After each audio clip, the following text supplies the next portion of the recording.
Also YouTube channel நேயர்களுக்கு வணக்கம். Share பண்ணுங்க, சப்ஸ்கிரைப் பண்ணுங்க, லைக் பண்ணுங்க. ஆலயம் ரிஷபராசியில் இருக்கிறவங்க பிரதானமாக வணங்க வேண்டிய ஆலயம் அப்படின்னு எடுத்துக்கிட்டிங்கன்னா வேந்தன்பட்டி அப்படின்னு சொல்லப்பட்டிருக்கக்கூடிய நந்தி எம்பெருமான், அதாவது வேந்தன்பட்டி அப்படிங்கிறதுல நந்தி பகவானுக்காக உள்ள கோயில். இது பிள்ளையார்பட்டி காரைக்குடிக்கு மிக அருகில் இருக்கக்கூடிய வேந்தன்பட்டி. இந்த ரிஷபராசிக்காரர்கள் சென்று இங்கு வணங்கும் பொழுது தன் வாழ்க்கையில் வெற்றி பெற முடியாமல் அந்த ரிஷபராசிக்காரர்களுக்கு ஒரு சிறு இடர்பாடு இருக்கும். கிட்ட போயிடுவாங்க, பிரேக் ஆகி நிற்கும். பக்கத்தில் போயிடுவாங்க, தடங்கலாகி நிற்கும். அப்புறம் திருமணம் பாக்கியத்துக்கு முயற்சி பண்ணுவாங்க, இதுவும் அதுவான குழப்பமாக இருக்கும். இந்த படிப்பு செலக்ட் பண்ணுறதா அந்த படிப்பு செலக்ட் பண்ணுறதான்னு இருப்பாங்க. அது போக வளர்ச்சி பெரும்பாலான ஒரு 30% வந்து அதிகமாக வளர்ச்சி இல்லாமல் இருப்பாங்க. உடல் ரீதியாக வளர்ச்சி ஷார்ட்டாக இருப்பாங்க. இந்த மாதிரி அமைப்புகள்லாம் ஒரு சில ராசிக்கு நம்ம முன்னோர்கள் வழிவகுத்துருக்கிறாங்க. இது எல்லாத்துக்குமே பொருந்தக்கூடியது தான் வேந்தன்பட்டி அப்படின்னு சொல்லக்கூடிய பிரதோஷ நாயகன் அப்படின்னு சொல்லப்பட்டக்கூடிய வேந்தன்பட்டி. பொதுவாக பிரதோஷத்தை வழிபாட ரிஷபராசிக்காரர்கள் கூட்டிக் கொள்வது, எல்லா சிவாலயத்திலும் இருக்கக்கூடிய இந்த பிரதோஷ நாயகரை கூட்டிக் கொள்வது ரிஷபராசிக்கு அபிவிருத்தி கொடுக்கும். குறிப்பாக வேந்தன்பட்டியில் இருக்கக்கூடிய வேந்தன்பட்டி சென்று அங்கே இருக்கக்கூடிய ஆலயத்தில் ஆண்டவரையும் நந்தி எம்பெருமானையும் வணங்குறது மிகவும் சிறப்பு. ரிஷபராசிக்காரருக்கு வெற்றி மேல் வெற்றி புரியும், பொருளாதார வளர்ச்சி மேம்படுத்தும், பெண்கள் நினைத்த காரியத்தை எல்லாம் நடத்தக்கூடிய அமைப்பு உண்டு. மாணவ மனிதருக்கு தாங்கள் நினைத்த படிப்பு கிடைப்பதற்கும் டிவி பார்த்துக்கிட்டே இருப்பான், பாஸ் ஆகிட்டு வந்துடுவான் வேந்தன்பட்டி போயிட்டு வந்தால். அதுக்காக புத்தகம் எடுத்து படிக்காதீங்க அப்படிங்கிறது என்னுடைய வாதம் அல்ல. அவ்வளோ இந்த ரிஷபராசிக்கு உண்டானதில் இந்த வேந்தன்பட்டி அவ்வளோ சிறப்பு பெற்ற ஸ்தலம். ஆக ரிஷபராசிக்காரர்கள் எல்லாரும் கண்டிப்பான முறையில் வேந்தன்பட்டி செல்வது அபிவிருத்தி கொடுக்கும்.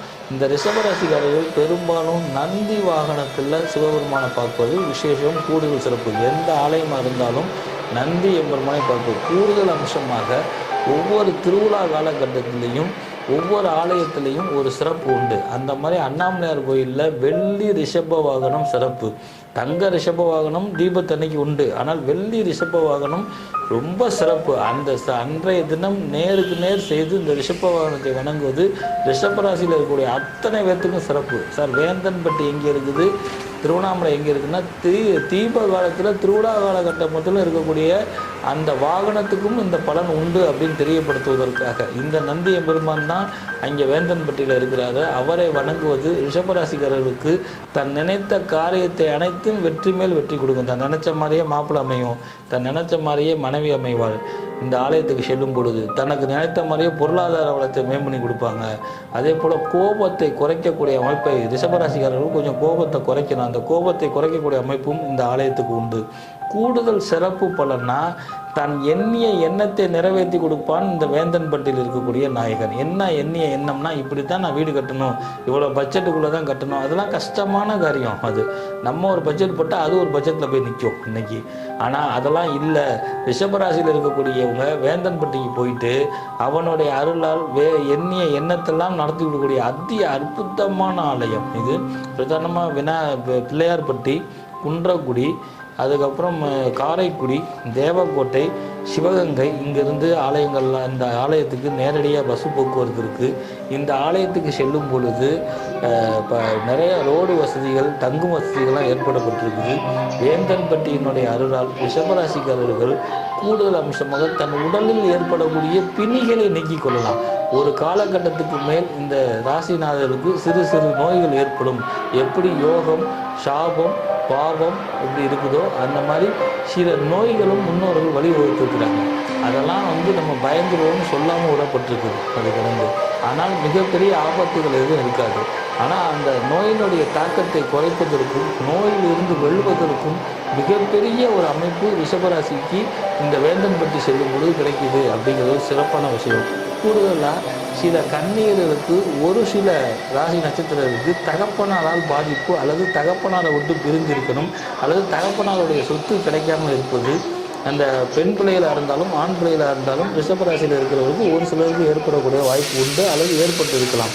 அப்படிப்பட்டவர்கள் எல்லாம் தன்னுடைய கல்யாணம் ஆகியிருந்தாலும் கல்யாணம் ஆகாமல் இருந்தாலும் இந்த ஆலயத்துக்கு சென்று வழிபாடு பண்ணுவது தன் தந்தைக்கு இருந்து வர வேண்டிய சொத்து பத்துகளும் தன் தந்தையில் செய்ய வேண்டிய கடமை தங்களுக்கு செய்யக்கூடிய அமைப்பையும் ஏற்படுத்திக்கக்கூடிய அதி அற்புதமான ஆலயம் தான் இந்த வேந்தன்பட்டி.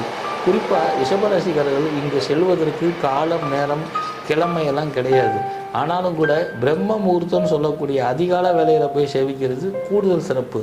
இந்த ரிஷபராசியில் இருக்கக்கூடிய குழந்தைகள் பின்வரும் காலங்களில் மிகப்பெரிய படிப்பில் பேரும் புகழும் கிட்டுவதற்கும், அதே போல் வியாபாரிகள் இந்த வியாபாரத்தில் நான் ஓடினேன் உழைச்சேன் ஆனால் கையில் ஒன்றும் இல்லைன்னு சொல்லக்கூடிய அமைப்பு தான் இந்த ரிஷபராசியில் இருக்கக்கூடிய வியாபாரிகளுக்கு இருக்கும்.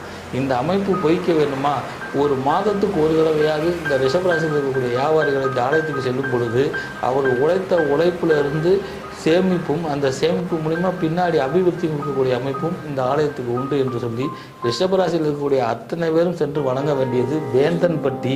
வேந்தன்பட்டி நாயகன் என்றுமே ரிஷபராசிக்கு வெற்றி கொடுப்பான் என்று சொல்லி உங்களிடமிருந்து விடைபெறுவது திருவண்ணாமலை ஜோசியர் டி ஆனந்த் ஆழ்வார். வணக்கம். 12 ராசிகளுக்கு உண்டான ஆலயங்கள். 12 ராசிகளில் 27 நட்சத்திரம் நடக்குது. என்னதான் ராசி நட்சத்திரம் இருந்தாலும் அவளுடைய ஜனனகால ஜாதகத்தையும் நடக்கிற தசா புத்தியவும் தகுந்த மிகப்பெரிய ஆச்சாரிய ஜோசியர்கள்ட்ட கணித்தாதான் அதற்கு பலன் கிடைக்கும். சார் அதற்கெல்லாம் எனக்கு அவகாசம் இல்லை, நான் இந்த ராசியில் பிறந்துட்டேன், இந்த ராசிக்கு நான் போய் வணங்கக்கூடிய ஆலயம் என்ன விதமான சிறப்பை கொடுக்கும், அந்த ராசியில் இருக்கக்கூடிய நட்சத்திரத்துக்கும் உகந்ததாக இருக்குமா? நிறைய டிவி சேனலில் இந்த ராசிக்குள்ள ஆலயங்கள் சொல்லப்பட்டிருக்குது.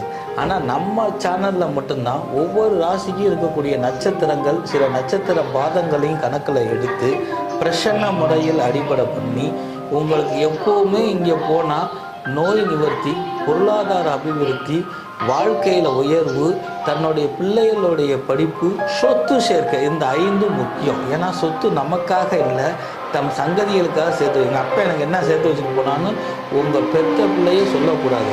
அதை பிரசனத்தில் கணக்கில் எடுத்து உங்களுக்கு வழங்க இருக்கக்கூடிய அற்புதமான நிகழ்வு தான் 12 ராசிகளில் ஒவ்வொரு ராசிக்கும் எந்த ஆலயம், அந்த ஆலயத்தினுடைய அமைப்பு எங்கே இருக்கிறது, இந்த ராசிக்கு இந்த ஆலயத்துக்கும் என்ன தொடர்பு அப்படிங்கிறது அந்த சிறப்பு நிகழ்ச்சியில்